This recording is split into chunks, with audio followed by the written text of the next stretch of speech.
Hello friends, आपका स्वागत है सिविलियन क्लासेस में। तो प्यारे बच्चों, आज हम बात करेंगे डिजाइन ऑफ कंक्रीट स्ट्रक्चर के बारे में। तो प्यारे बच्चों, आज हम पढ़ेंगे यूनिट नंबर 4 अकॉर्डिंग टू आपके syllabus SBT syllabus. Unit number 4 जिसका नाम है analysis and design of doubly reinforced beam. Analysis and design of doubly reinforced beam. तो प्यारे बच्चों, एनालिसिस और डिजाइन पढ़ने से पहले आपको जानना होगा कि डबली रेनफोर्स्ड बीम होता क्या है। तो देखिए प्यारे बच्चों, डबली रेनफोर्स्ड बीम क्या होता है।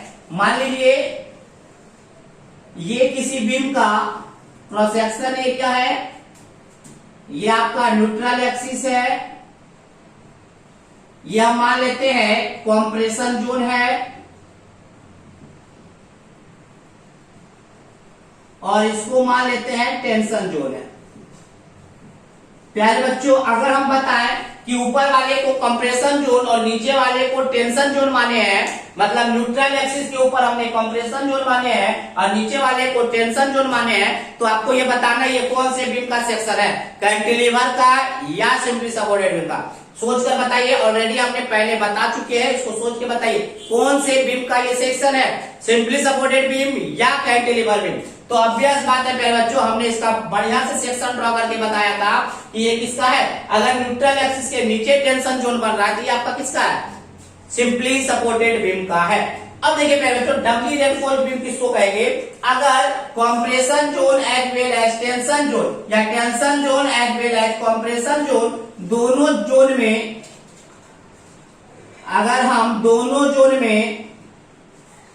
दोनों जोन में स्टील प्रोवाइड करते हैं तो वो क्या कहलाता है, डबली reinforced beam. Doubly reinforced beam वैसा बीम होता है जिसके टेंशन जोन और कंप्रेशन जोन दोनों जोन में स्टील दैट मींस रेनफोर्समेंट को प्रोवाइड किया जाता है। बात क्लियर है प्यारे बच्चों। सेम डिफिनेशन था आपका सिंगली रेनफोर्स्ड बीम का। सिंगली रेनफोर्स्ड बीम का डिफिनेशन था ऐसा बीम जिसमें छड़ जो है, रेनफोर्समेंट जो है वो सिर्फ और सिर्फ किसमें, टेंशन जोन में डाला जाता है। तो वो क्या कहलाता था प्यारे बच्चों, वो आपका कहलाता था सिंगली रेनफोर्स्ड बीम, है ना, वो कहलाता था सिंगली रेनफोर्स्ड बीम। तो डबली रेनफोर्स्ड में क्या हुआ, टेंशन एंड कंप्रेशन दोनों जोन में अगर हम छड़ प्रोवाइड करेंगे तो हो जाएगा डबली रेनफोर्स्ड बीम। तो बात ये उठता है प्यारे बच्चों, ये डबली रेनफोर्स्ड बीम देने का जरूरत ही क्यों पड़ा, मतलब हम डबली देते ही क्यों है, सिंगली रेनफोर्स्ड बीम से काम क्यों नहीं चलता है। तो समझिए प्यारे बच्चों, पहला नीड ये है, तो हम पढ़ने जा रहे हैं need of doubly reinforced beam. पहले डिफिनेशन देख लीजिए, हमने क्या बोला, हमने बोला इफ द स्टील या reinforcement is provided in both tension as well as compression zone of beam, then the beam is called doubly reinforced beam. अगर किसी बीम के दोनों zone that means tension as well as compression zone में steel provide किया जाए तो वो डबली reinforced beam कहलाता है। अब हम देखते जाएंगे पहले बच्चों need of doubly reinforced beam. Need of doubly reinforced beam, doubly reinforced beam का जरूरत क्यों पड़ा। तो देखिए पहले बच्चों, मान लेते हैं पहले बच्चों ये आपका कोई सिंपली सपोर्टेड बीम है, ये आपका मान लेते हैं ये कोई सिंपली सपोर्टेड बीम है पहले बच्चों, ठीक है ना।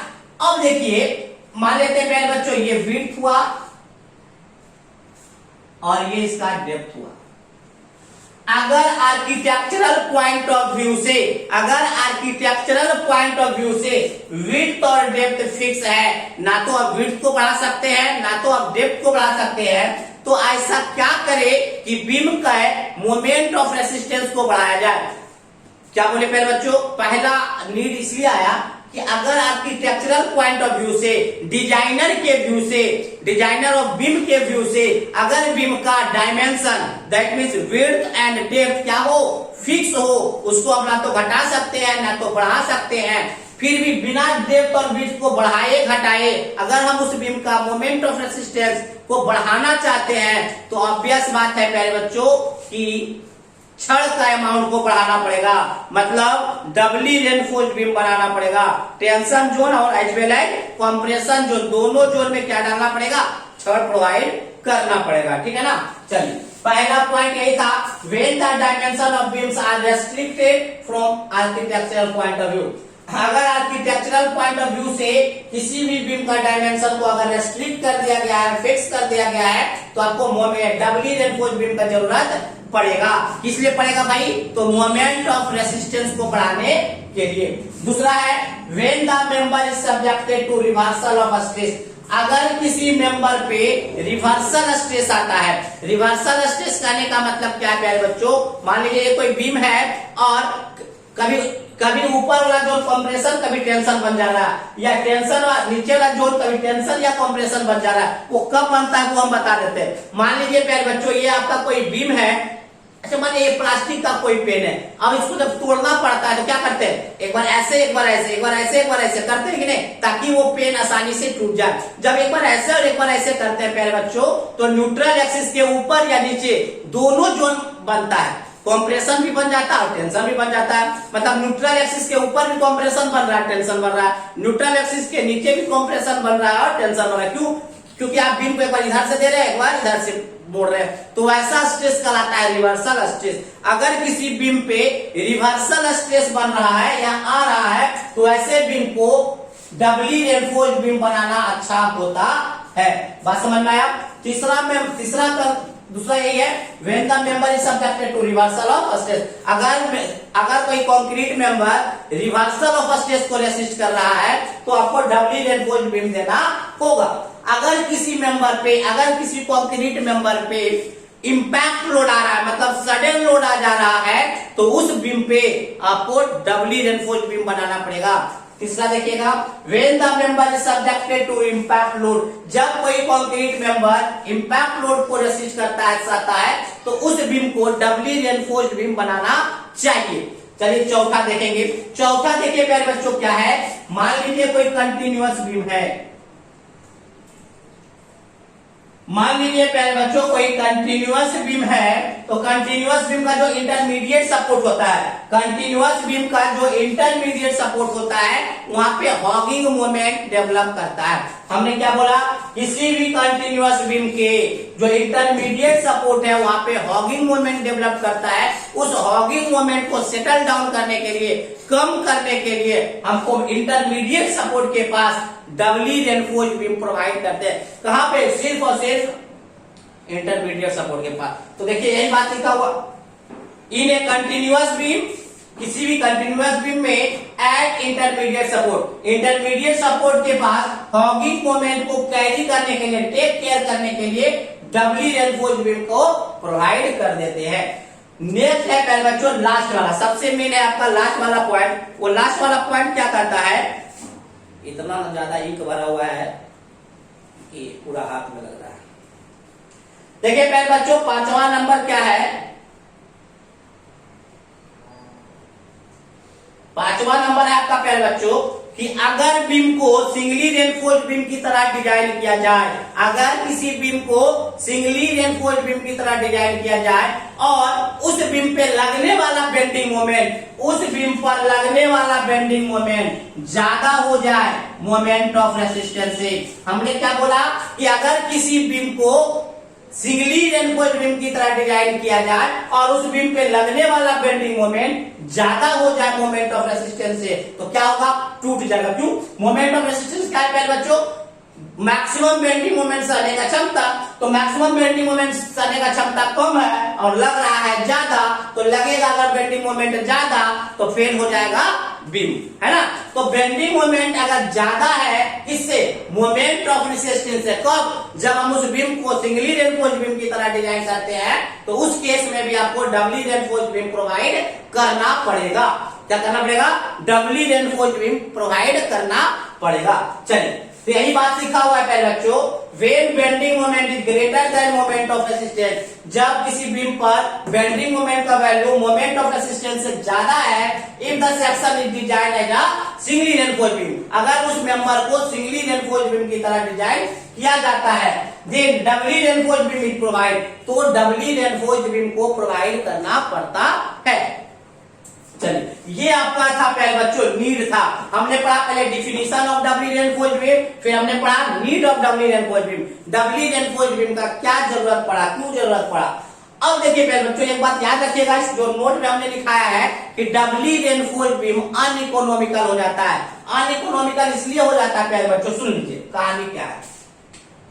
मान लीजिए कोई बीम है और इस बीम पे मान लीजिए 20 किलो न्यूटन का लोड है। कितना लोड है? 20 किलो न्यूटन का लोड है। तो ये 20 किलो न्यूटन सबसे पहले सहेगा कौन? टेंशन वाला स्टील, फिर सहेगा कंप्रेशन वाला स्टील, और जो बचेगा वो सहेगा कंक्रीट। हमने क्या बोला प्यारे बच्चों? पहले जो लोड आता है, लोड जो बीम पे आता है वो कौन सा आता है? पहले टेंशन वाला स्टील से आता है, फिर कंप्रेशन वाला स्टील से आता है, और जो बचता है वो आता है कंक्रीट वाला। मान लीजिए प्यारे बच्चों कंक्रीट वाला मान लेते हैं कि ये दोनों 8-8 सा लिया, मतलब स्टील दोनों जो है मिलके कितना सा लिया? 16 किलो न्यूटन सा लिया। अब कितना बचा? 4। तो 4 किलो न्यूटन कौन सहेगा? 4 किलो न्यूटन आपका कंक्रीट सहेगा। बट जान लीजिए अगर कंक्रीट के पास सहने का क्षमता ज्यादा है, मान लीजिए वो 8 किलो न्यूटन सह सकता है, बट वो कितना सह रहा है? 4 किलो न्यूटन। इसका मतलब वो सह सकता था 8, लेकिन आप उस पर लग रहा है 4। इसका मतलब जो लगने वाला जो हम जो कंक्रीट जो प्रोवाइड करती है वो बेकार प्रोवाइड कर दिए। जितना स्ट्रेस वो सह सकता था उतना स्ट्रेस उस पर लग ही नहीं रहा। इसका मतलब वो जो हम कंक्रीट जो हम प्रोवाइड कर दिए वो बेकार प्रोवाइड कुछ ज्यादा कर दिए, इसीलिए वो अनइकोनॉमिकल हो जाता है। इसीलिए हमने लिखा है बच्चों doubly reinforced beams are considered as less economical. Doubly reinforced को कम इकोनॉमिकल माना जाता है क्योंकि the concrete is not stretch to its full value. क्योंकि कंक्रीट जो है अपने फुल वैल्यू में स्ट्रेस नहीं हो पाता है। क्यों नहीं हो पाता है? क्योंकि सारा का सारा लोड कौन ले लेता है? स्टील ले लेता है। ठीक है प्यारे बच्चों, तो ये हमने पढ़ा डबली रेनफोर्स्ड बीम होता क्या है, फिर हमने पढ़ा need of doubly reinforced beam. अब हम मेन चीज स्टार्ट करने जा रहे हैं design and analysis of doubly reinforced beam. पहले आप इसको नोट डाउन कर लीजिए।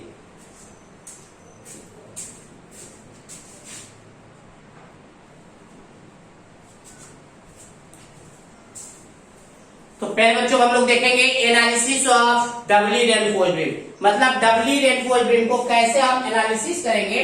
पहले बच्चों ये सबसे इंपॉर्टेंट है, इसी पे पूरा डबली रेनफोर्स्ड बीम काम करेगा। अगर ये टॉपिक अच्छे से समझ गए तो अच्छा से आप समझ गए। चलिए देखिए पहले बच्चों सबसे पहले एनालिसिस में हम लोग क्या करेंगे कि सबसे पहले हम एक डबली रेनफोर्स्ड बीम बना लेते हैं, क्योंकि हमको डबली रेनफोर्स्ड बीम का एनालिसिस करना है। तो देखिए डबली रेनफोर्स्ड बीम किसको कहेंगे? ऊपर भी रेनफोर्समेंट होगा और नीचे भी रेनफोर्समेंट होगा, है ना। ऊपर भी रेनफोर्समेंट होगा, नीचे भी रेनफोर्समेंट होगा। अब हम क्या करते हैं प्यारे बच्चों, अब हम न्यूट्रल एक्सिस को ड्रॉ कर लेते हैं। मान लेते हैं ये इसका न्यूट्रल एक्सिस है, मान लेते हैं ये क्या है? न्यूट्रल एक्सिस है। ये बीम का क्या है? न्यूट्रल एक्सिस है ना। चलिए तो देखिए पहले बच्चों डिजाइन कैसे एनालिसिस कैसे किया जाना है वो हम पहले बताएं। सबसे पहले डबली रेनफोर्स्ड बीम का एनालिसिस करना था, तो हमने डबली रेनफोर्स्ड बीम ड्रॉ कर लिया, ठीक है ना। अब देखिए क्या करना है, इसको एनालिसिस करने के लिए हम एक बार इसको सिंगली मानेंगे। सिंगली करने का मतलब क्या है कि छड़ को सिर्फ टेंशन जोन में रखेंगे और फिर जाके हम इसको डबली मानेंगे। देखिए मानने का क्या तरीका है, मान लेते हैं पहले बच्चों ये जो है ना एरिया ऑफ स्टील है, एसी क्या है? Area of steel in compression zone. अरे कुछ ना कुछ दोनों का एरिया होगा ना, 2 हो 4 हो 6 हो कुछ भी हो, तो ऊपर जितना भी स्टील है उसका एरिया को क्या बोलेंगे? Area of steel in compression zone. AC क्या है प्यारे बच्चों? Area of steel in compression zone. Area of steel in compression zone. अब देखिए प्यारे बच्चों नीचे भी छड़ है, तो नीचे जो छड़ है प्यारे बच्चों इसको हम लोग बोलेंगे AST, area of total area of steel in tension zone. Area of steel in tension zone. Area of steel in tension zone है ना। अब देखिए प्यारे बच्चों ये आपका क्या होगा? ये आपका विड्थ ऑफ बीम होगा जिसको हम बी से डिनोट करेंगे। ये आपका क्या होगा? विड्थ ऑफ बीम होगा जिसको हम डी से डिनोट करेंगे, बी से डिनोट करेंगे।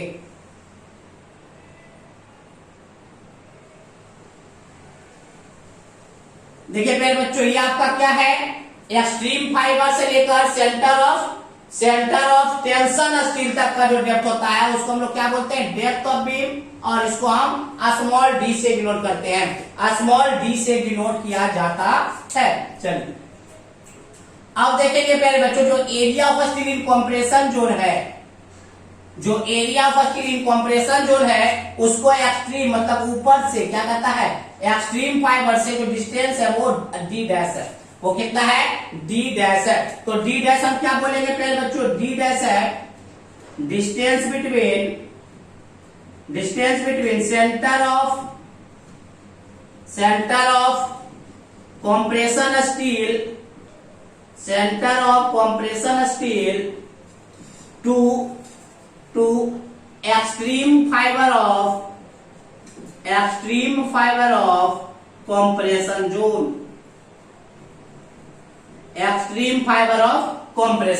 यहां तक क्लियर हुआ प्यारे बच्चों। हमने क्या बोला कि देखिए एक सबसे पहले हमने डबली रेनफोर्स्ड बीम बनाया जिसका की विड्थ बी है, इफेक्टिव डेप्थ डी है, total area of steel compression zone को एससी माना, total area of steel tension zone को एसटी माना।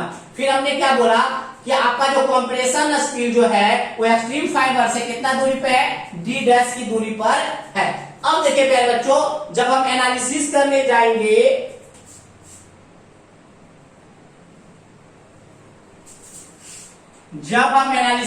जाएंगे तो सबसे पहले हमको बनाना है सिंगली रेनफोर्स्ड बीम, फिर जाके बनाना होगा डबली रेनफोर्स्ड बीम, ठीक है ना। तो देखिए सबसे पहले हम सिंगली बनाएंगे।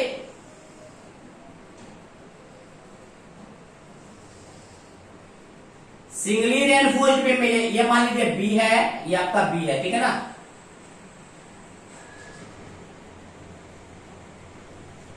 ये आपका छड़ है, यहां पर जो छड़ है जब सिंगली हम माने तो AST1 माने। अरे भाई जब डबली बनाएंगे तब AST1 और AST2 जुट के कितना हो जाएगा, AST हो जाएगा। और ये आपका डेप्थ कितना है, स्मॉल डी ही है। अब देखिए पहले बच्चों, सबसे पहले हम क्या बोले, देखिए एनालिसिस बहुत ही इंपॉर्टेंट है, बहुत ही आसान क्वेश्चन आता है। देखिए एक पहले देखिए हमारा डबली रेनफोर्स्ड बीम है, हमने क्या बोला डबली रेनफोर्स्ड बीम को जब एनालिसिस करने जाएंगे सबसे पहले हम क्या मानेंगे, सिंगली रेनफोर्स्ड बीम। और सिंगली रेनफोर्स्ड बीम में हम इतना एरिया स्टील नहीं प्रोवाइड करेंगे, कम प्रोवाइड करेंगे। कितना प्रोवाइड करेंगे, हम अभी मान लेते हैं AST1 एरिया प्रोवाइड कर दिया हम सिंगली रेनफोर्स्ड बीम में। जब सिंगली रेनफोर्स्ड बीम में हमने AST1 प्रोवाइड कर दिया तो इसका जब हम स्ट्रेस डायग्राम बनाएंगे, जब हम इसका स्ट्रेस डायग्राम प्यारे बच्चों बनाएंगे कैसा बनेगा, सेम बनेगा रेक्टेंगल का जैसा, जैसा सिंगली रेनफोर्स्ड बीम का बनता है। सबसे पहले रेक्टेंगल और फिर उसके बाद पाराबोला। तो प्यारे बच्चों यहां तक मान लेते हैं रेक्टेंगल है, तो प्यारे बच्चों ये मैक्सिमम स्ट्रेस कितना होता है 0.446 FCK, 0.446 FCK। और यहाँ पे क्या लग रहा होगा प्यारे बच्चों, C1, क्या लग रहा होगा C1, और यहाँ पे लग रहा होगा स्टील के पास लग रहा होगा T1, C1 और T1 लग रहा है। तो देखिए पहले बच्चों हमने क्या किया, सबसे पहले डबली रेनफोर्स्ड बीम को हमने सिंगली रेनफोर्स्ड बीम बनाया जिसमें एरिया ऑफ स्टील कितना प्रोवाइड किया टेंशन जोन में, AST1 प्रोवाइड किया। फिर सिंगली रेनफोर्स्ड बीम मानते हुए हमने स्ट्रेस ब्लॉक डायग्राम हमने ड्रॉ कर दिया। तो स्ट्रेस ब्लॉक डायग्राम में जो एक्सट्रीम फाइबर पे जो स्ट्रेस होता है, दैट मींस डिजाइन स्ट्रेस जो होता है वो 0.446 FCK हमने ड्रॉ कर दिया। और क्या लग रहा होगा, कंप्रेसिव फोर्स भी लग रहा होगा और नीचे स्टील के कारण टेंसाइल फोर्स भी लग रहा होगा। अब देखिए प्यारे बच्चों हमने क्या किया,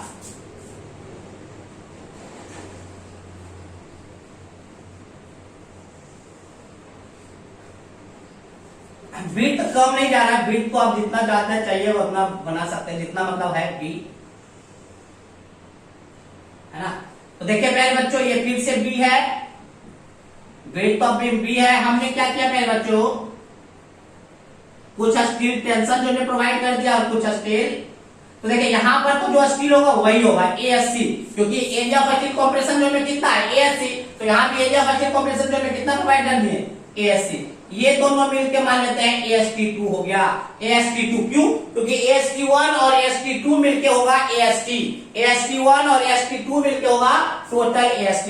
अब देखिए प्यारे बच्चों, जैसे ही हम छड़ मान लिए ऊपर, जब छड़ मान लेते हैं, आप याद कीजिए सिंगली रेनफोर्स्ड बीम में जब नीचे का जब हम टेंसाइल फोर्स जब निकालते थे तो नीचे का कंक्रीट को नेग्लेक्ट कर देते थे। उसी प्रकार से जब ऊपर जब छड़ है और कंप्रेसिव फोर्स ऊपर का निकालने जाएंगे तो ऊपर का जो कंक्रीट है उसको हम नेग्लेक्ट कर देते हैं। तो प्यारे बच्चों मान लीजिए यहाँ पे क्या लगता होगा, वहीं पे जहां पे छड़ है वहीं पे लगता होगा C2 और जहां पर आपका स्टील है वहां पे लगता होगा T2, क्या लगता होगा? T2 लगता होगा। अब देखिए प्यारे बच्चों, अब देखिए यहां पर देखिए, जब C1 और T1 के बीच का अगर डिस्टेंस मान ले तो क्या माने, लीवर 1 लीवर आर्म क्या होता था प्यारे बच्चों? लीवर आर्म होता था, lever arm is the distance between point of application of compressive force to the point of application of tensile force. अब इसको अगर मानना है तो ये मान हो जाएगा आपका Z2, ये आपका क्या हो जाएगा? Z2। अगर हम Z1 का बात करें, Z1, चलिए पहले बच्चों पहले आप इसको नोट डाउन कर लीजिए, फिर से सुना देते हैं। पहले बच्चों हमने क्या क्या किया, हमने सबसे पहले क्या किया, डब्ल्यू रेनफोर्स बीम को ड्रॉ कर लिया, फिर उसमें हमने area of steel in compression zone मान लेते हैं एससी है, area of steel in tension zone में मान लेते हैं एसटी है, विड्थ ऑफ बीम मान लेते हैं बी है, डेप्थ ऑफ बीम मान लेते हैं डी है। अब हम क्या माने कि प्यारे बच्चों जो एरिया ऑफ स्टील है कंप्रेशन जोन में, उसका सेंटर से distance extreme fibre of compression zone का डी डैश है, कितना है?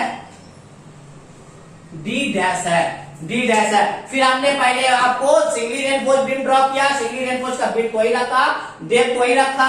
जब सिंगली माने हैं तो ऊपर हम क्या छड़ प्रोवाइड नहीं किए, नीचे जो है कुछ पार्ट छड़ का प्रोवाइड किए, उतना ही पार्ट छड़ का प्रोवाइड करेंगे जितना से ये कंप्रेसिव फोर्स का हो जाएगा, बैलेंस हो जाता है। तो हम मान लेते हैं एएसटी में एएसटी1 हम प्रोवाइड कर दिए सिंगली रेनफोर्स बीम में, और सिंगली रेनफोर्स बीम मानते हुए हमने क्या बना लिया, हमने बना लिया स्ट्रेस ब्लॉक डायग्राम। ये हो गया stress block diagram C1 T1।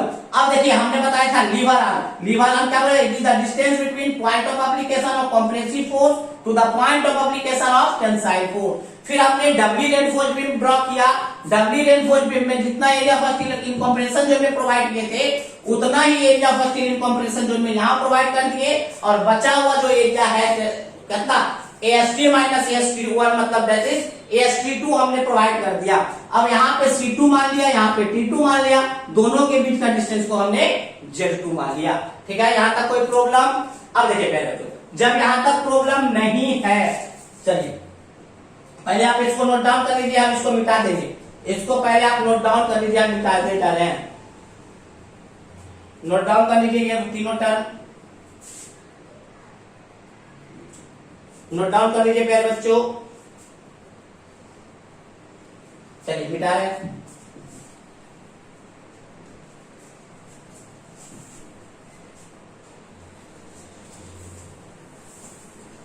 चलिए नोट डाउन अगर हो गया होगा प्यारे बच्चों। चलिए अब देखिए हम बारी बारी से सबका वैल्यू लिखना चाह रहे हैं। देखिए हम लोग सिंगली रेनफोर्स बीम में ऑलरेडी पढ़ चुके हैं कि C1 का जो वैल्यू आएगा वो आएगा 0.36 MCK B इंटू क्या होता है प्यारे बच्चों, B इंटू XU क्या होगा, अरे XU मैक्स तो डिपेंड करेगा ओवर रेनफोर्स पे या अंडर रेनफोर्स पे, है ना। T1 कितना हो जाएगा, T1 का वैल्यू हो जाएगा 0.87 F बाई AST1। C1 हो गया, T1 हो गया। अगर हम Z1 के बारे में बात करें तो Z1 यहां भी होगा D माइनस 0.42 XU। C1 हमने निकाल लिया, T1 हमने निकाल लिया, Z1 हमने निकाल लिया, निकल गया C1 T1 Z1। अगर हम C2 के बारे में बात करें तो C2 एक्चुअली होता है FSC माइनस FCC और AFC। बताएंगे क्या है, T2 का वैल्यू आपका हो जाएगा, T2 का वैल्यू हो जाएगा 0.87 F बाई AST2 हो गया नहीं, T2 वैल्यू कितना होगा 0.87 F बाई AST2, क्योंकि एरिया ऑफ कितना है AST2। अगर हम Z2 के बारे में बात करें तो देखिए प्यारे बच्चों Z2 क्या होगा, टोटल D है, D में से D डैश घटा दे, ये D डैश ये है ना D डैश, ये D डैश को अगर हम घटा दे तो D माइनस D डैश हो जाएगा, तो कितना हो जाएगा D माइनस D डैश आपका हो गया, D dash minus D minus D dash आपका हो गया। अगर हम टोटल टेंसाइल फोर्स के बारे में बात करें, टोटल टेंसाइल फोर्स तो T1 प्लस T2 होगा, T1 प्लस T2 होगा, और टोटल कॉम्प्रेसिव फोर्स के बारे में बात करें तो C1 प्लस C2 होगा। Total tensile force T1 plus T2 और total compressive force C1 plus C2 note down कीजिए।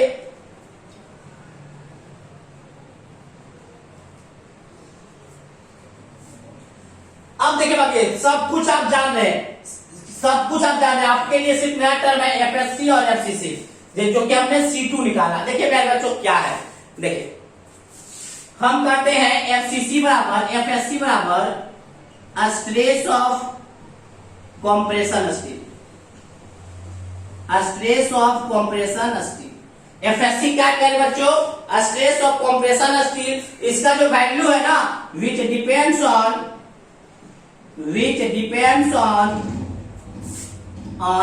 डी डैश बाई डी और ईएससी पे डिपेंड करेगा, डी डैश बाई डी और ईएससी पे डिपेंड करेगा। पहले बच्चों आपने क्या बोला, एफएससी जो है ना, देखिए C2 क्या है, कॉम्प्रेसिव फोर्स है, compressive force in compression zone में है ना, कॉम्प्रेसिव फोर्स है तो फोर्स क्या होगा, stress into area, stress into area, area of steel in compression zone बटे area of stress of steel in compression, मतलब कॉम्प्रेशन स्टील स्ट्रेस का स्टील है। अब देखिए जो एफएससी क्या है, stress of compression steel which depends on D dash by D और ईएससी।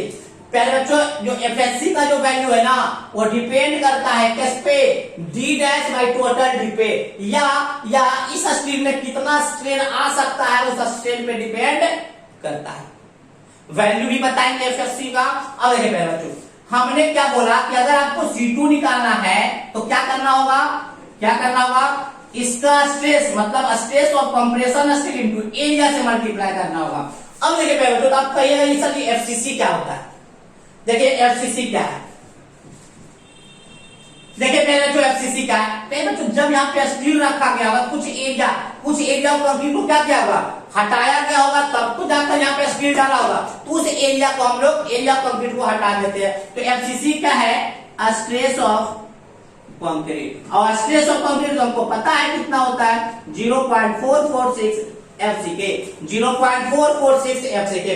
और याद रखिएगा प्यारे बच्चों ये जो है ना एफसीसी का जो वैल्यू है एफएससी के रिस्पेक्ट में बहुत ही छोटा होता है।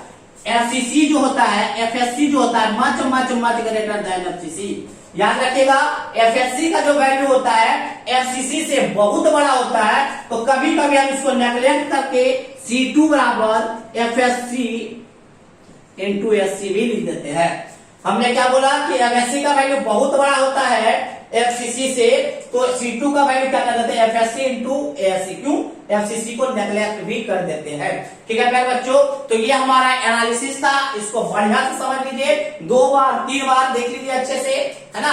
चलिए आज के लिए बस इतना ही। आज हमने पढ़ा कि डबली रेनफोर्स्ड बीम क्या होता है, फिर हमने पढ़ा डबली रेनफोर्स्ड बीम का जरूरत क्यों पड़ा, फिर हमने पढ़ा एनालिसिस कैसे कैसे करेंगे, यहाँ पे C1 कैसे निकालेंगे, T1 कैसे निकालेंगे, Z1 कैसे निकालेंगे, C2 कैसे निकालेंगे, T2 कैसे निकालेंगे, Z2 कैसे निकालेंगे, एफएससी क्या है, एएससी क्या है, तो सबके बारे में हमने चर्चा किया। ठीक है ना, आगे का एनालिसिस हम लोग अगले क्लास में करेंगे। चलिए आज के लिए बस इतना ही, थैंक यू।